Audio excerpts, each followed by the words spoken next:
Hello guys, welcome to my channel. चलिए शुरू करते हैं। आज का टॉपिक है ये कि हम बनाएंगे पीसी बिल्ड जो कि होगा 1.4 लाख का अप्रोक्सीमेटली है। तो चलिए शुरू करते हैं। उससे पहले अगर आपने मेरे चैनल को सब्सक्राइब नहीं किया है तो सब्सक्राइब कर दीजिए, और अगर ये वीडियो अच्छी लगे तो लाइक कीजिए, नहीं अच्छी लगे तो सब अनलाइक कीजिए। तो चलिए शुरू करते हैं। अब आप सोच रहे होंगे कि मैं विंडोज 7 क्यों चला रहा हूँ विंडोज 10 के ज़माने में। इसलिए चला रहा हूँ क्योंकि मेरा पीसी लो एंड है। आप देख सकते हैं मेरा पेंटियम 3 है, P6200, 4 GB की रैम है। ग्राफिक कार्ड इसमें बहुत नहीं के बराबर ही है। तो चलिए आज का मेन टॉपिक शुरू करते हैं। तो पीसी बिल्ड है अप्रोक्सीमेटली आपको बताया था 1.4 लाख पर, लेकिन है ये 1.3 लाख है अप्रोक्सीमेटली। तो सबसे पहले शुरुआत आती है हमारे प्रोसेसर की। तो हमारा प्रोसेसर हमने लिया है, ये 9 जनरेशन का है, इंटेल कोर i5 9600K का प्रोसेसर है, मतलब कि अनलॉक्ड है। देखते हैं इसके स्पेसिफिकेशंस। हाँ, 9 जनरेशन 6 कोर का प्रोसेसर है, 4.6 टर्बो है, अनलॉक्ड प्रोसेसर है, मतलब इस पे ओवरक्लॉकिंग हो सकती है। LG 1151 पे ये कंपेटेबल है। 300 सीरीज मदरबोर्ड, और इसके लिए आपको चाहिए होगा Z390 का मदरबोर्ड। ध्यान रखिएगा क्योंकि ये अनलॉक्ड है। ओवरक्लॉकिंग करने के लिए Z390 चिपसेट का मदरबोर्ड जरूरी है। तो इसमें आपको कोई भी स्टॉक कूलर नहीं मिलेगा क्योंकि ये अनलॉक्ड है। तो ये रहा हमारा प्रोसेसर का। अब देखते हैं दूसरे नंबर पे क्या आता है। दूसरे नंबर पे हमारा मदरबोर्ड जिसका नाम है gigabyte Z390 Aurus pro wifi का मदरबोर्ड। स्पेसिफिकेशन देखते हैं। ये Z390 चिपसेट वाला मदरबोर्ड वाईफाई LG 1151 वाला है, मतलब कि हमारे प्रोसेसर से कंपेटेबल है। Z390 चिपसेट है, ATX मदरबोर्ड है, और RGB इसमें सपोर्ट करता है। 22,000 का ये है। अब मैं 22,000 का इसलिए लिया क्योंकि इसमें बहुत सारे एक्स्ट्रा फीचर्स भी मिलते हैं। इसमें RGB भी है, ठीक है। तो हमारा नया है कि अब है हमारा ग्राफिक कार्ड। ये थर्ड इम्पोर्टेंट चीज़ है।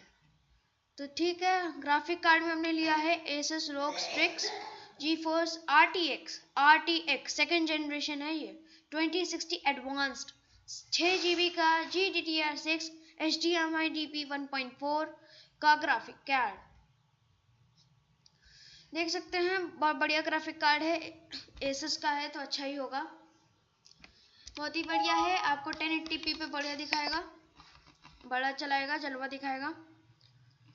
अभी अगर आप फिक्स हैं बजट पे हैं तो फिर आप ये 1660 Ti जो एक नया आया है वो मार्केट में ग्राफिक कार्ड, वो आप उसको भी ले सकते हैं।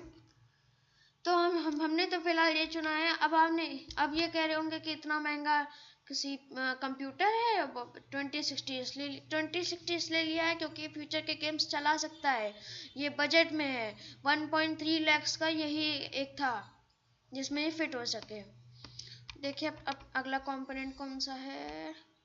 हाँ, मैंने आपको बताया था कि इसमें स्टॉक कूलर नहीं मिलता, तो इसलिए हमें अलग से कूलर लगाना पड़ेगा। तो हमने चुना है RGB फ्यूजन के साथ Corsair hydro H1151 CW906003 pro RGB water cooling system black. कितना बड़ा नाम है, देख ही सकते हैं। कॉर्सर ने बनाया है, कॉर्सर की कंपनी का है, बहुत बढ़िया कूलर है। वो ऊपर की तरफ लगता है, ऐसा डब्बा है, RGB है इसमें।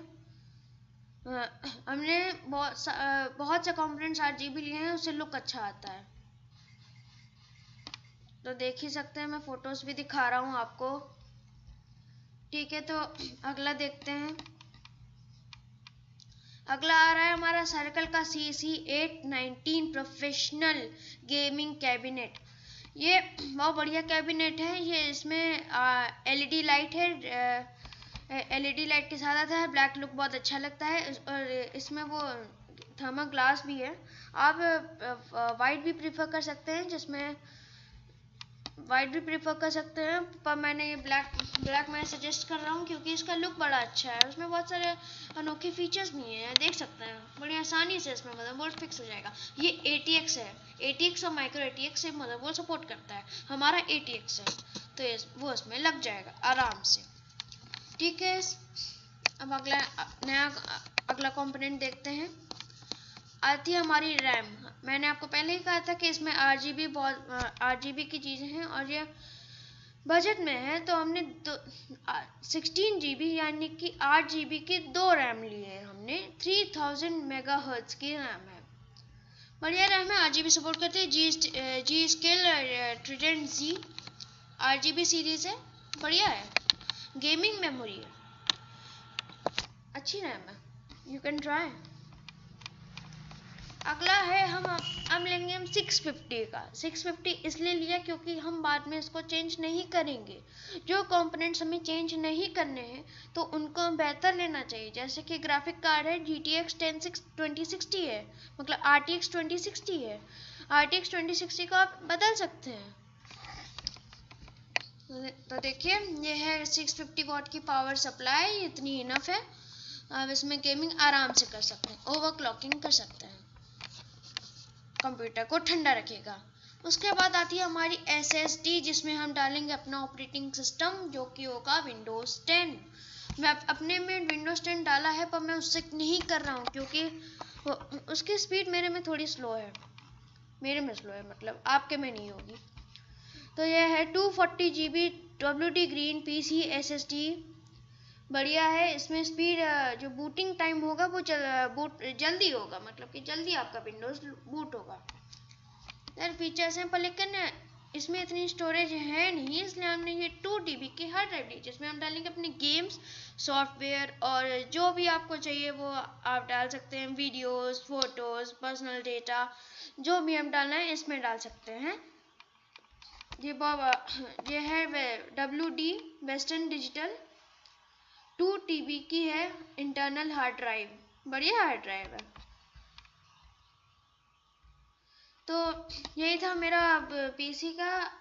अब देखिए 9 जनरेशन आ चुकी है, उसके ऊपर भी मैं वीडियो बनाऊंगा, बाद में बनाऊंगा तो वो भी मैं अपलोड कर दूंगा। ये अभी नया चैनल है, अगर आपको ये वीडियो अच्छी लगी तो सब्सक्राइब कर दीजिए, नहीं अच्छी लगी तो फिर अनलाइक कर दीजिए, और कमेंट बॉक्स में ज़रूर डालिए कि आपको क्या इसमें क्या कमी लगी। Okay, thank you.